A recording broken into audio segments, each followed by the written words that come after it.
जैसे कि देख रहा हूँ कि भाई आप देखिएगा कि काफ़ी यानी कि प्रोग्राम चल भी रहा है और मैं प्रोग्राम चलते हुए के बीच में कवर कर रहा हूँ।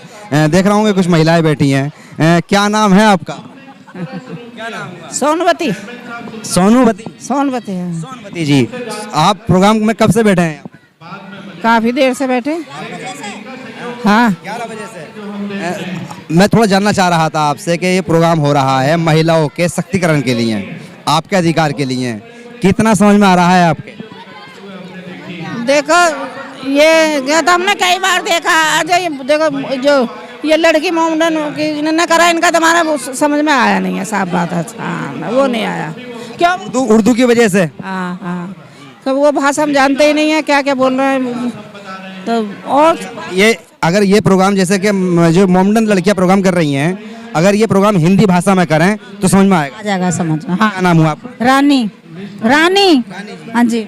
और क्या अच्छा लगा इसके अंदर, थोड़ा जानना चाह रहा अच्छा है, प्रोग्राम अच्छा हुआ है। हूं। वैसे बढ़ोतरी अगर करनी चाहे, महिलाओं के मुद्दे हैं और आधी आबादी हैं आप लोग, और सरकार भी चाहती है कि कहीं से कहीं तक भी महिलाओं के जो मुद्दे हैं वो छूट ना जाएं और उनकी बातें हम तक आएं, तो ऐसी क्या बात मन में है जो जानी चाहिए सरकार तक?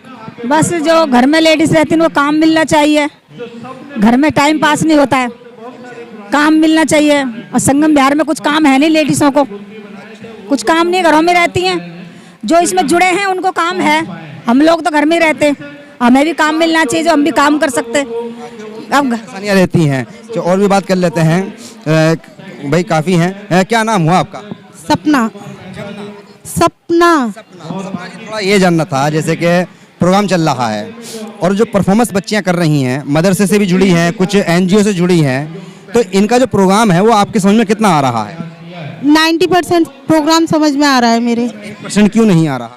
थोड़ा न उर्दू भाषा है, थोड़ा कंफ्यूजन हो जाता है। कोई कुछ वर्ड रह जाते हैं जो समझ में नहीं आते हैं हमारे, इसलिए उर्दू की प्रॉब्लम पड़ रही है। हाँ थोड़ा सा उर्दू में है, फिर भी समझ में आता है सारा, थोड़ा बहुत रह जाता है। देखिए ये एक नई जानकारी है। अगर प्रोग्राम मदरसे की ओर से हो रहा है और वहाँ जो लड़कियाँ हैं परफॉर्मेंस करने वाली वो मुस्लिम यानी कि मोमडन्स हैं और उनकी भाषा उर्दू है, और यहाँ पर जो संख्या आई है वो महिलाओं में हिंदू, मुस्लिम, सिख, ईसाई, मैं लगभग देख रहा हूँ ना, सब आए हैं। अगर लड़कियाँ बुरखे में हैं तो साड़ियों में भी हैं और फ्रॉक में भी हैं। यहाँ मसला है महिला से, मसला ये नहीं है कि कौन से धर्म से हैं। महिला है। तो यहाँ जो परफॉर्मेंस हो रही है बच्चियों की, हम दिखाएंगे, वो भी दिखा रहे हैं, तो उसमें भाषा का बड़ा यानी कि अलग सवाल खड़ा हो रहा है। थोड़ी और भी बात करते हैं, आइए जरा नहीं आपसे। तो जैसे कि बैठी हैं महिलाएं, भी बात कर लेता हूँ। आप लोग इस प्रोग्राम में आए हैं, क्या नाम है आपका? परवीन। परवीन। परवीन जी, मैं देख रहा हूँ कि आप प्रोग्राम को यानी कि सुन रहे हैं, कितना समझ में आ रहा है आपका प्रोग्राम? अच्छा लग रहा है। क्या अच्छा लग रहा है? जो भी प्रोग्राम चल अभी तो हम लोग आई के बैठे हैं।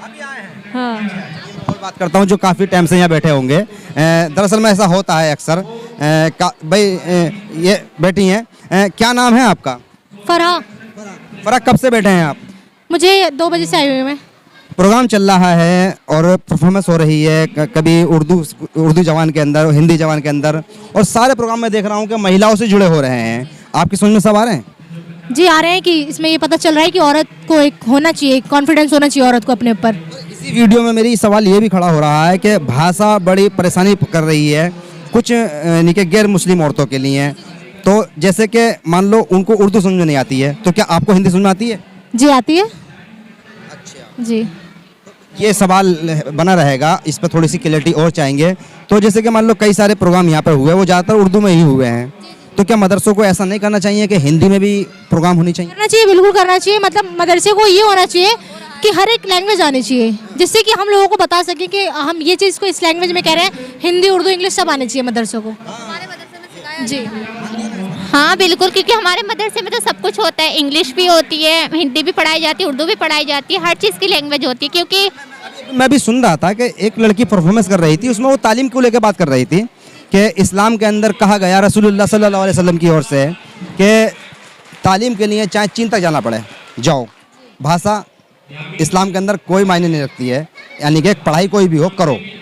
उर्दू बोलो, हिंदी बोलो, इंग्लिश बोलो, पढ़ो, कुछ भी पढ़ो हैं।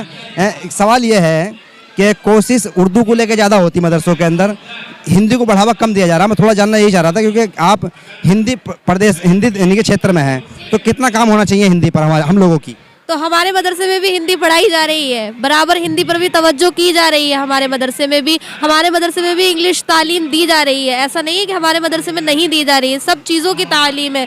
जितना हम लोग उर्दू को वैल्यू दे रहे हैं, उतना ही हिंदी इंग्लिश को भी दे रहे हैं। लेकिन ये जो हमारा दीनी मसला है, जो हमारे दीनी मामलात हैं, हम उन्हें उर्दू में भी बयान करते हैं और इंग्लिश में भी करते हैं। देखिए ये बात है, अब समझना ये ज़रूरी है कि जो हिंदी वाले हैं वो उर्दू को भी समझने की कोशिश करें, क्योंकि शायरों ने, कवियों ने हिंदी, उर्दू, इंग्लिश को अपने अंदाज में पेश किया है और ये बताने की कोशिश की है। किसी ने हिंदी को माँ कहा तो उर्दू को खाला भी कहा है, और इसी तरह अगर किसी ने उर्दू को माँ कहा है तो हिंदी को मौसी भी कहा है। समझना ज़रूरी है, उलझना नहीं है। अगर इस तरह का प्रोग्राम अगर हो रहा है तो मैं समझता हूँ कि दोनों भाषाओं को तैयार करके ही आना चाहिए, और अपनी ओर से जो ऑर्गेनाइजर होते हैं उनको ये चाहिए कि दोनों भाषाओं के लोगों को अगर बुलाया है तो कॉमन भाषा का इस्तेमाल किया जाए, और जो मुद्दा है, जो ज़रूरत है, वो ज़्यादा से ज़्यादा अपनी कम्युनिटी में पहुँचे, ऐसी भाषा का इस्तेमाल करते हुए बताया जाए। मैं एम नफीस रशीद, आप देख रहे थे भारत न्यूज़ 24/7।